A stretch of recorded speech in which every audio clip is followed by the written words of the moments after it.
Hello friends, Nellore city లోకల్లో మంచి అయినటువంటి సరైనటువంటి సక్రమైనటువంటి మన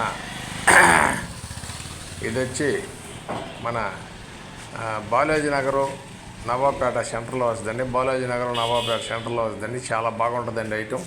ఇది వచ్చి ఇల్లు హౌస్ అయితే 30-40 ఏళ్ళు అయి ఉంటుందండి. ఇప్పుడు అది వాళ్ళు ఇక్కడ లేరండి, బయట వెళ్ళిపోయి ఖాళీగా ఉంది. ఎవరికి బాడుగులు కూడా లేదు. 33 అంకణాల సైట్ అండి. 33 అంకణాల సైట్ అండి. 30 అడుగుల రోడ్డు అండి. దర్శన ప్లేస్ అండి. అంకణం అక్కడ 4-4:30 నడుస్తుందండి. మనకు 3కే వస్తుందండి బయట వెళ్ళారు కాబట్టి. జాక్పాట్ అయినటువంటి మన టౌన్స్పేట బాలాజీ నగర్ సెంటర్ వస్తుందండి. చాలా బాగుంటుందండి. రెండుకి అనుకూలమైన ఏరియాలో వస్తుంది. చాలా బాగుంటుందండి. అక్కడి నుంచి బాలాజీ నగర్ వెళ్ళాలన్నా దగ్గరే వస్తుంది, మరి టౌన్స్పేట అయినా దగ్గరే వస్తుందండి. 2 సెంటర్లో వస్తుందండి. మంచి ఏరియాలో వస్తుందండి. అక్కడ 4:30-5 దాకా నడుస్తుందండి. ఇది మనకి ఓన్లీ 350 జతలు 3 దాకా వచ్చేస్తుందండి. చాలా చీప్గా ఉందండి. 33 అంకణాల సైట్ అండి. హౌస్ కూడా ఇప్పుడేం తీయాల్సిన అవసరం లేదు. శుద్ధంగా షూట్